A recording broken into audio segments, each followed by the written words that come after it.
May 12, 1945. A wet trench hidden in the Burmese jungle. 3 Gurkha soldiers huddled in the dark, listening as at least 200 Japanese troops slipped through the undergrowth toward them. Rifleman Lachiman Garang, 27 years old and just under 5 feet tall, gripped his Lee Enfield and waited. His post sat farthest forward in the British line, the weak point that protected the whole position. If it fell, the Japanese could sweep around and destroy 2 companies of Gurkhas trapped behind him. At 1:20 a.m. the attack began with grenades. Garang watched one arc through the night and land just outside his trench. He shoved it back out and it exploded, lighting the trees for a moment and showing dozens of enemy soldiers charging in. Another grenade fell inside the trench. He grabbed it and tossed it back where it blew up in midair. A third grenade landed at his feet. He reached down to pick it up and it detonated in his hand. The blast ripped off the fingers of his right hand. Shrapnel shredded the right side of his face and destroyed his right eye. He suffered burns across his arm, chest, and legs. The 2 other Gurkhas in the trench were also hurt by that same explosion. Now 200 Japanese soldiers were screaming and running straight at them, firing and throwing more grenades. Bleeding, half-blind,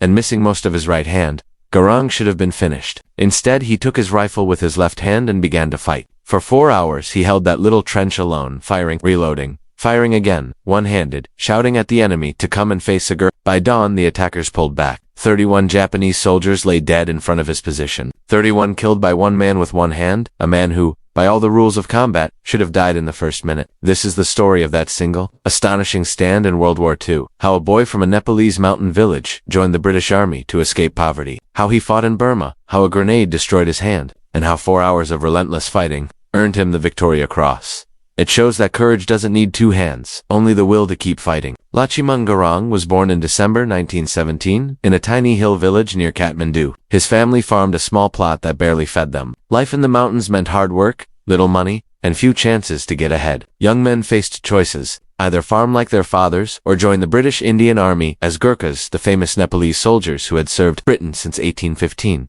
Gurkhas were feared across the empire, tough, disciplined, and deadly with the curved kukri knife each man carried. British officers prized them. Enemies in many wars learned the same lesson. Growing up, Garang heard stories of Gurkha heroes, men from villages like his who had won medals in Afghanistan, India, and Europe. The army meant steady pay, respect, and a way out of subsistence farming. But recruits had to pass a harsh selection and meet a height rule, 5 feet tall. Garang was only 4 feet 11. Normally he would have been turned away. But 1940 was not normal. World War II was spreading. Britain needed soldiers, and the height rule was quietly relaxed. In December 1940, 23-year-old Garang walked to the recruitment station and was accepted into the 4th Battalion. 8th Gurkha Rifles, one of the Indian Army's most respected units. Stories differ about how he actually enlisted. One version says his father sent him to buy cigarettes. He met a friend joining the army, and he never came back with the cigarettes. Whether that tale is true or not, the facts are this. Garang enlisted in December 1940, finished training, learned the Lee Enfield rifle, picked up jungle tactics,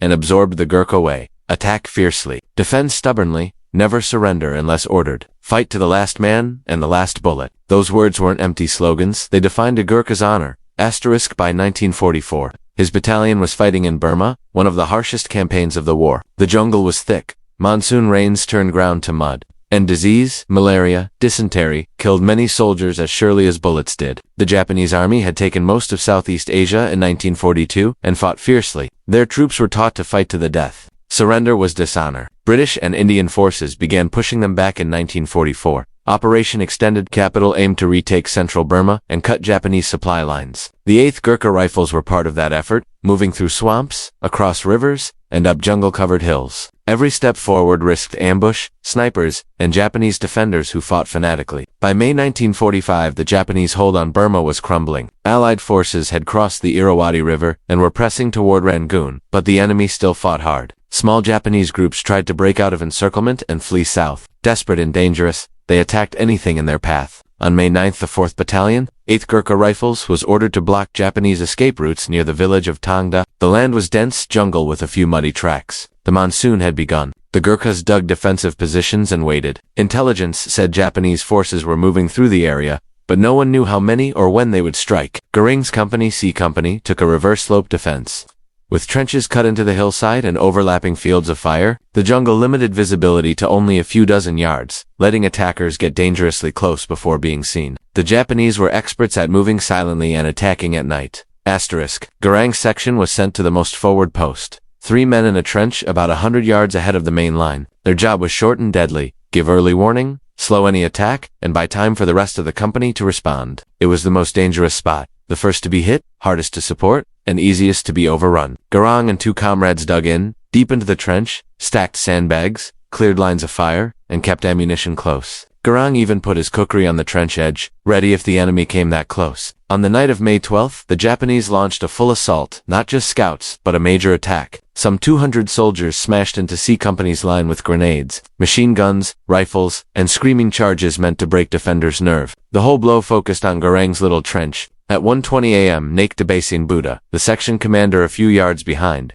had just settled his men when the grenades began to fall. He watched the first land by Gurkha's trench and saw Gurkha scoop it up and throw it back. It exploded and lit the jungle, revealing dozens of attackers. A second grenade fell inside the trench. Gurkha threw it out and it blew up mid-air. A third landed at his feet. When he reached for it, it exploded in his right hand. The blast tore off his fingers, destroyed his right eye, burned his body, and threw him backward. Blood poured from many wounds. The other 2 men in the trench were wounded too, and within seconds, 200 Japanese soldiers were almost on top of them. The 2 other Gurkhas in the trench were badly hurt, bleeding, confused, unable to keep fighting. The enemy was only seconds away from overrunning the position. Any normal soldier would have pulled back to the main line or tried to get medical help. Instinct alone would have told him to run. Asterisk, but Lachiman Gurun didn't move. He didn't even pause. He grabbed his rifle with his left hand. The Lienfield was meant to be fired with the right, and the bolt was supposed to be worked by the right hand. Gurkha's right hand was destroyed, just torn flesh and shattered bone. So he adapted. He braced the rifle against his left hip, worked the bolt awkwardly with his left hand, aimed with his one good eye, and opened fire at the shapes rushing toward him in the dark. The Japanese expected to find a silent trench full of dying men. Instead, they ran into a Gurkha firing fast and accurately, yelling at them in Nepali, challenging them, refusing to die. That shock stopped their advance for a few moments, just enough for Gurkha to drop more of the attackers and throw their ranks into confusion. The enemy changed tactics. More grenades rained into the trench. Gurkha couldn't toss them back anymore. His right hand was useless. He pressed himself against the dirt wall, took the blasts, collected more shrapnel, more burns, and kept shooting. When they tried charging directly, he shot them down one by one. Bodies started piling up in front of his trench, slowing the rest as they tried to climb over their own dead. From behind him, Nikdavasingbura watched in disbelief. He had seen bravery many times, but never anything like this. Gurkha looked like a man who should be unconscious, not fighting with the force of an entire squad. Bura tried to send help forward, but the enemy fire was so heavy that any Gurkha who stepped out would be killed before getting halfway. So Gurkha stayed there alone, one man, one eye, one hand, holding off around 200 determined attackers. The physical struggle was almost unimaginable. The Lienfield weighed 9 pounds, and using its bolt one-handed while aiming normally needed 2 good hands and proper training. Gurkha had to figure it out on the spot, under fire, while bleeding and nearly blind. The pain must have been brutal. His ruined hand, his missing eye, shrapnel all over his body, burns on his skin. Most soldiers would have passed out. Gurkha stayed awake through pure determination. His mission was simple: hold the trench, stop the Japanese, protect his fellow Gurkha. Nothing else mattered. The Japanese couldn't understand why they weren't breaking through. They outnumbered the defenders many times over. They had surprise. They were hitting the weakest part of the line, yet one wounded Gurkha was stopping them cold. Their officers tried to push them forward again and again, but each attempt ended the same way. Rifle shots, falling bodies, and the voice of that single defender calling them out. The enemy tried coming from the sides. Gurkha shifted his aim and cut them down too. The jungle made the angles narrow, so they could only attack through small openings, and he covered every one of them. The battlefield stayed almost pitch black, lit only by explosions. Gurkha fired at sounds, shadows, flashes hitting targets he could barely see with a rifle he could barely operate. His section commander later said it looked like something not quite human. Every few seconds, another enemy soldier fell, and the Japanese couldn't even pinpoint where he was in the trench. His muzzle flash kept moving as he adjusted positions for cover. They fired wildly at guesses. He didn't miss. Time blurred together. The night was a non-stop mix of gunfire, explosions, shouts. Gurkha fired until he ran dry, then reloaded with one hand. Something meant to take seconds with 2 hands now took much longer. Every moment spent reloading was a moment the Japanese could charge. He forced himself to get faster, loading by touch, fumbling in the dark, getting the rifle back into action, and firing again. He repeated that over and over for hours. More grenades came. He couldn't dodge them all. More wounds, more agony. But he kept going. Blood loss weakened him. His vision blurred. His body felt like it was shutting down. But the Japanese were still coming. If he stopped,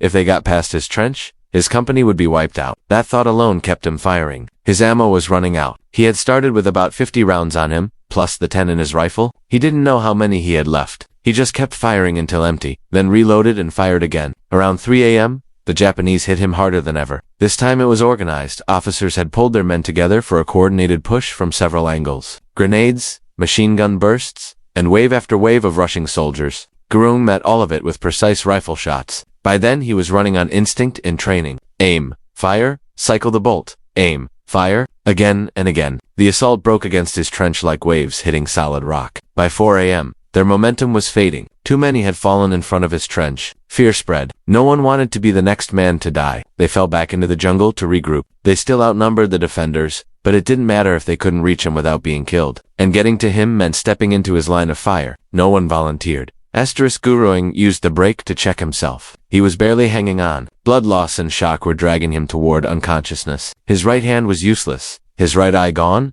Shrapnel all over. Burns everywhere. Every move hurt. He checked his ammo. Hardly any rounds left. Maybe enough for one more fight. Maybe not. He didn't think about getting help. He just watched the tree line and waited. Behind him, the rest of C Company held their positions. They heard everything happening at his trench. They tried to give supporting fire, but the jungle and darkness blocked their shots. Bureau reported the situation to his commander, a single wounded rifleman fighting alone and stopping a whole Japanese attack. At first, the commander didn't believe it. Then he listened to the gunfire. Steady, single shots, deliberate and accurate, coming from the forward post. Still fighting. No help could reach him. The Japanese controlled the ground between his trench and the main line. Anyone trying to run up to him would be killed instantly. So Gurkha stayed there alone, injured, exhausted, nearly out of ammunition, and still holding back a force that should have crushed him. As dawn neared, the Japanese made one last attempt. This was their final chance before daylight exposed them to Allied air attacks. They gathered what strength they had left and charged, yelling, firing, throwing grenades, hoping sheer numbers would finally break through. Gurkha met them with the few rounds he still had. When he emptied his rifle for the last time, he reached for his kukri, the curved blade every Gurkha carried. If they reached the trench, he would fight them hand to hand, one-handed, half-blind, bleeding heavily. He wasn't going to stop, but the final attack collapsed before they even got to him. Too many men fell. The survivors turned back and slipped into the jungle as the sky lightened. With daylight coming and Allied planes soon able to spot them, the Japanese gave up and retreated. They left their dead on the ground and vanished back into the forest. As the sun climbed on May 13th,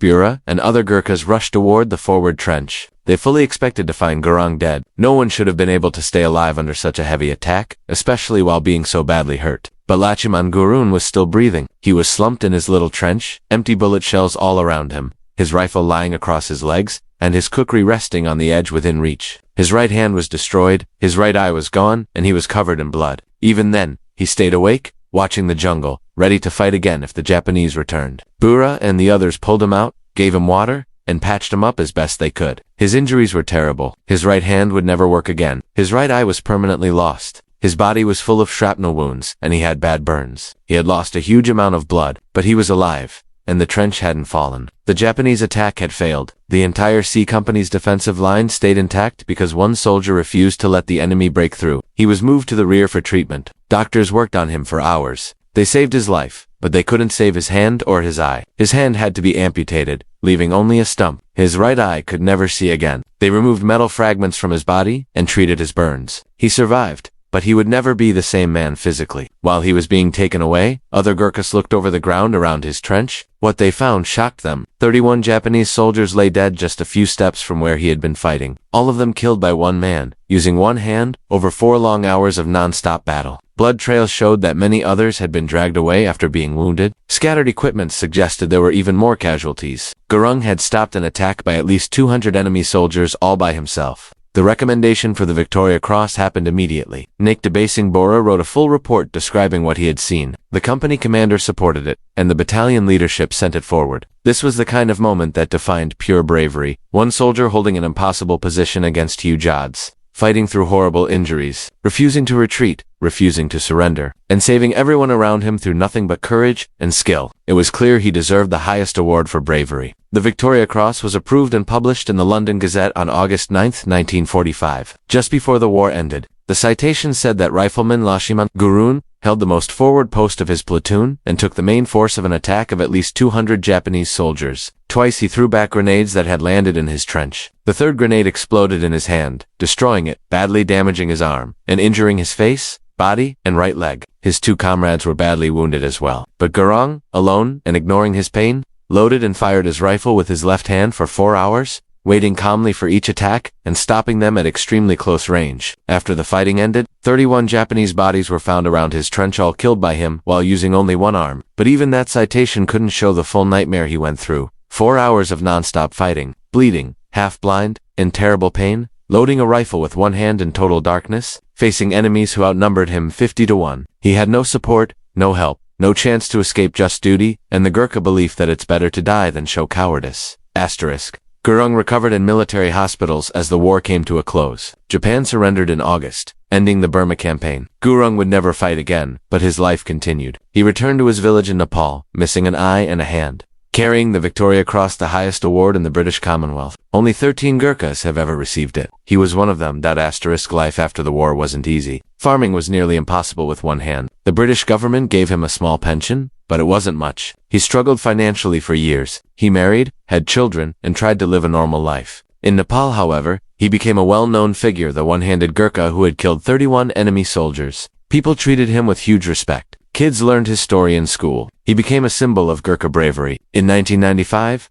50 years after his stand at Tongda, he was invited to London for a Victoria Cross event. He met other VC holders, met Queen Elizabeth II, and visited the Imperial War Museum. People wanted to know how he had managed to do what he did. Gurung always gave the same simple answer. He was a Gurkha, and he did his duty. He lived the rest of his life in Nepal. Eventually, the British government increased pensions for Gurkha veterans, and he received better support in his later years. He became a strong voice for Gurkha rights, reminding people that soldiers from Nepal had served Britain for generations and deserved proper care and recognition. His words mattered because he was living proof of extraordinary courage. Lachiman Gurung passed away on December 12, 2010, at the age of 92. His death was mourned in both Nepal and Britain. News outlets covered his story. Military units honored him. He was cremated according to Hindu tradition. His Victoria Cross was preserved for future generations. The story of his lone defense was told again and again, a wounded soldier doing something that should have been impossible. One man, one hand, one eye, stopping wave after wave of enemy attacks, showing what better to die than be a coward truly looks like. His legacy lives on. The 8th Gurkha Rifles, now part of the Indian Army,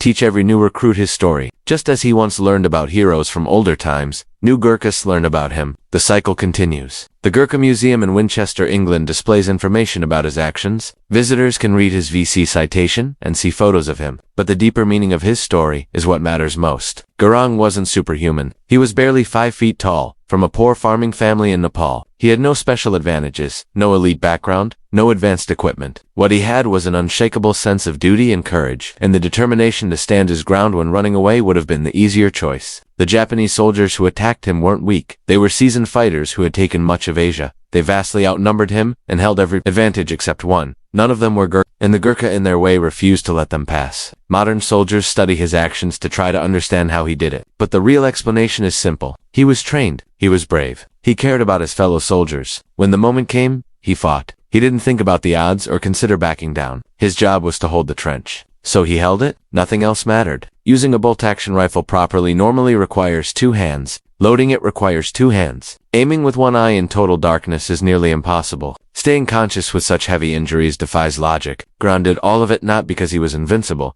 but because he refused to accept defeat. The trench would stand because he stood in it. The enemy wouldn't get past because he wouldn't let them. As simple as that. Some people may think what he did was something no normal soldier could ever repeat, but Gurung himself never saw it that way. He always said he was just an ordinary Gurkha doing his duty. Nothing more. Nothing magical. Just a man who refused to give up. His message to future generations was clear. Courage means fighting even when you're afraid. Duty means doing your job even when it seems impossible. And honor isn't about winning, it's about refusing to give in. The trench where he made his stand is gone now, swallowed by the jungle. But the story lives untold by Gurkha regiments, remembered by historians, honored in Nepal and Britain. 31 enemy soldiers, 4 hours of chaos, one hand, one eye, one Gurkha who simply would not die. When people ask how he managed it, the answer is simple. He was a Gurkha. Better to die than be a coward. On May 13, 1945, Lachiman Gurung proved those words were not just a saying. He lived them. The Japanese learned that truth in the harshest way possible, and the world learned what a single determined person can do when quitting simply isn't an option. Asterisk.